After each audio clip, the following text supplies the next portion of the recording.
This is Dominique Wilkins. Hey, this is Sean Kemp. This is Gary Payton. Hey, this is Pau Gasol. NBA fans, what's up? This is Vince Carter here.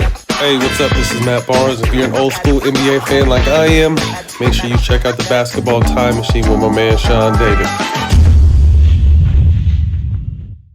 Hello, good day to you all. How's it going? I'm Sean David. Welcome back to the show. Let's talk some old school NBA. In today's episode, we got a true NBA legend, four-time NBA All-Star, Mark Price. Mark, how you doing? I'm doing great, Sean. Good to see you. Good to see you too, man. Now, you've been on my show, I think, a week ago, and we already highlighted one game where you were, when you were playing against the Chicago Bulls, and you, beat the Bulls by a large number. But I wanted to dive a little bit deeper into your career and actually also ask you a question even before your NBA career. I wanted to know, who was the guy that you admired the most? Which NBA player was your NBA player even before you played in the NBA? Well, I go way back, so, I don't know if this names would be familiar to other people, but when I was 10 years old, a lot of people don't know, my dad was an assistant coach for the Phoenix Suns back in 1974-75 era. And there was a guy on their team named Dick Van Arsdale. Of course. Who played for the Suns. And he had a twin brother, Tom, who also played in the NBA. But he was a guy that I watched, and when I was a 10-year-old even, when the other kids were running around the arena, my mom said I would just sit in my seat and I would just be glued on these guys. And then I would go home and then try to practice what I had seen. But, Dick Van Arsdale was probably kind of the first NBA guy that, it's because I got to see him every night, obviously, with the Phoenix Suns. But he was kind of a guy early on that I was like, you know what? If he can do that, I think I can too. I'm a little bit surprised. I was expecting somebody like Isaiah because the playing style reminded me a little of you. But okay, it's always interesting to get these kind of information. Now, we already touched that topic the last time that you were basically, I don't want to say overlooked in your draft class, but I'm pretty certain that many teams were kind of mad when they saw how great you turned out. But back in the days, for a rookie, it was hard to receive any minutes. So I wanted to know, how tough was it for you waiting for your turn coming off the bench in your rookie season?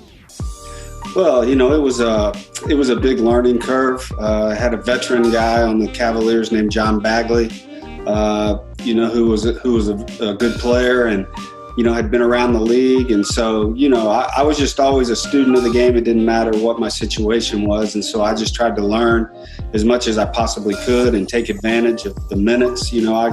I got pretty good minutes my first year coming off the bench. And unfortunately, that first year, I also had an emergency appendicitis in the middle of the season that knocked me out for a month. So that kind of slowed down my progression a little bit. But I was able to get back in shape after that first season. I had really locked in and learned. And I think the biggest thing that happened for me that first year was that I knew, even though it was more limited minutes and there were some ups and downs, but I left that first year knowing that, I can play in this league, I belong, and I can even be really good in this league. And so I went and started working on things and really came back that next season in the best shape of my life. And they had traded John Bagley. They had drafted Kevin Johnson, and Kevin was negotiating his contract for 2 weeks. And so I had a 2-week window, in training camp where I was the only point guard there. And by the time Kevin showed up, I was rolling, and Lenny let me win the spot. And then, they eventually traded Kevin to Phoenix, who Kevin had a great career as well. So I was glad I got him early in his career because he was a great player too. I've seen an interview with Kevin Johnson who said, and I don't know how old the interview is, but he said that he really believed at first that he could take your spot, and if you would have one single game where you wouldn't play to your best abilities, that he would get that spot, but you never seemed to give him that chance. Like he was waiting for a chance, but you kept your level at a constant high level. And it's unbelievable that a team has two incredible point guards on the same team, because Kevin was incredible, you've been incredible.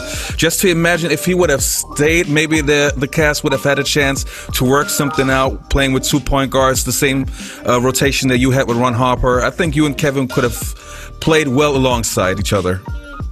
Yeah, it was just, I think it was a different era, a different time, where most of the 2 guards back then, you were talking 6'7", 6'8", you know, really big guards at the 2 position. I think, you know, flash forward to today's era, you know, that certainly we could have played together and been very effective, because we were both really good offensive players, and yet we were different style players, and I think we could have complemented each other well. Yes. But I think, you know, it all worked out for both people. Kevin went on and had a great career in Phoenix.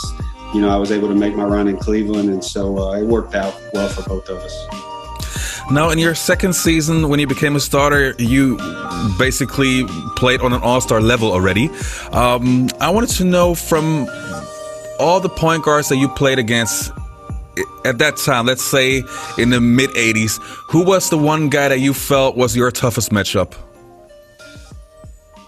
Well, I think you mentioned his name earlier, but Isaiah Thomas, being at Detroit, they were making their run with the Bad Boys, and that whole, you know, years there where they won a couple championships. And you know, Isaiah, we were in the same division, so we played against each other 6 times a season. So you know, we kind of developed a pretty good rivalry there, and he was a guy, obviously, that I looked forward to playing against, and he was such a good player and a challenge.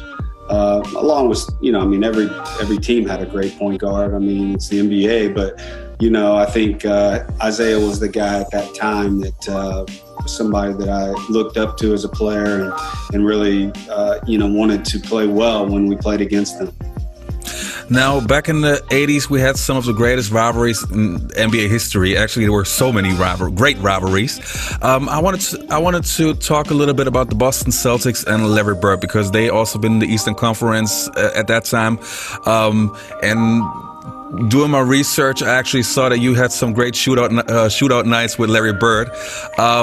What was it like playing against the Celtics, and what was it like playing against Larry? Well, I mean, he really was, you know, his nickname, Larry Legend, you know, he really was such a legend and such a great player, and you know, the things that he could do at his size. And he really was one of the first, you know, kind of big guys, 6'10" or whatever, that, you know, shot a lot of 3-point shots, stretched the defense, could play inside, outside. Such a great passer, a smart basketball player, you know, and you know, it was a privilege to get to play in that era that I played in, and to get to play against so many of those great players. And, you know, Larry's last game happened to be against us in the Eastern Conference Finals. The year we got there. And so I like to tell people that I ended Larry's career, you know, but it was, he, you know, was such a, you know, he just, when he was in the game and you were playing against him, he had such an impact on it in so many ways. In your second season, you finished the season shooting 50% from the field and 48% from the three-point line, which is unbelievable. You already mentioned that you worked on your game and worked on specific things to improve your game. Was shooting really something that you noticed pretty early? Okay, that will be my bread and butter. That is something that you would have to work on, or was that something that evolved naturally? Well, you know, it's funny because really my bread and butter was the pick and roll, playing out of the pick and roll offense with Brad Daugherty in particular, but a lot of my Cavs teammates. And the funny thing was during my 4-year college career, I never ran a pick and roll one single time. And so it was like, you know, it was something that, looking back on it, I used to tell Coach Crimmins, my college coach, I was like, why didn't you run pick and rolls? I'd have been killing people out here, you know, but it just wasn't the style that we played in college, but it was something that morphed into my game naturally. And, you know, it was something that I didn't even think twice about because it was such a natural part of my game. And I was able to shoot the ball behind screens, stretch defenses. I think my ability to shoot the ball really put pressure on the defense playing out of the pick and roll, because they either had to guard me or, you know, you had a big all-star player roll into the basket like Brad Daugherty that they had to worry about as well. So it was pretty impossible to guard, and teams tried a lot of different ways to stop it. But that was our go-to, and we did really well with that. It's funny that you mentioned that the pick and roll was your bread and butter. Splitting the pick and roll. Seriously, I'm a basketball coach, been coaching for so many years, and I gotta be honest, I don't want to lie, I have to be honest. Up until like 4 years ago, I didn't even know that you can split a pick and roll. And once I did some research, and because I always remembered you as this great shooter, creative passer, but I never really paid too much attention to the splitting the pick and roll part. How do you come up with that? Because I don't know any other player who used to do that in the 80s. Well, it was, a lot of people give me credit for kind of being the first guy to do it. Whether or not that's true, I don't know. I'd never really seen it happen either. But I'd become so effective at shooting the ball coming off of pick and rolls. The defenses started really adjusting to that and being a lot more aggressive, trying to trap me off screens, really jumping their big guy out really high to try to like redirect me coming off of screens. Teams were trying all kinds of different things. And I'll never forget the first time it happened, because we had played a back-to-back with Philadelphia, and I was playing against the great Mo Cheeks, for Philly. And my rookie season at Cleveland, I think my career high, something like 29 points. I was coming off screens, just making threes like crazy. And so we have to go, which we did in the old days a lot. You played the same team the next night, in their arena. So they obviously weren't going to let me do that again. And so, when I get in the game, they're just like jumping me like crazy. And so one time I come off the screen and their big guy jumped so far out, it like opened up. It looked like it opened up like the Red Sea, right there. And I just kind of instinctively threw a pass a little bit through that and caught it and shot a little shot at the free throw line. And as we were going back down the court, Mo Cheeks was like, "Man, that was a sweet move," and so like I locked that away, and I was like, at that point I started working on it. I kind of said, well, I can use this. I can really make this an effective part of my games, especially how the defenses are trying to play me now. So that's kind of how it came about. And, I just kept doing it and really got to the point every time I came off the screen, you could hear the other coach saying, "Don't let him split you. Don't let him split you." Back in the late 1980s, you became an NBA All-Star officially now.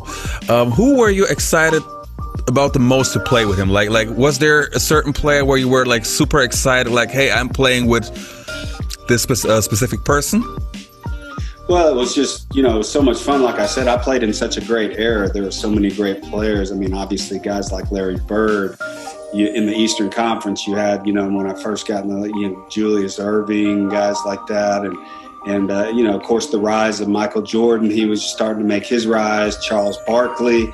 There was just so many great, personalities and great players during that era that it was a blast. It's like really, I'm like getting a chance to play with all these guys, and in an all-star game, I was like, shaking my head like this is unreal. So it was a dream come true, and just it was a lot of fun to one, be voted in. I was never picked as a starter, but I was always voted in by the coaches, which to me meant a lot more, even because they really knew what guys were effective, and by putting me on the All-Star team, that meant a lot to me.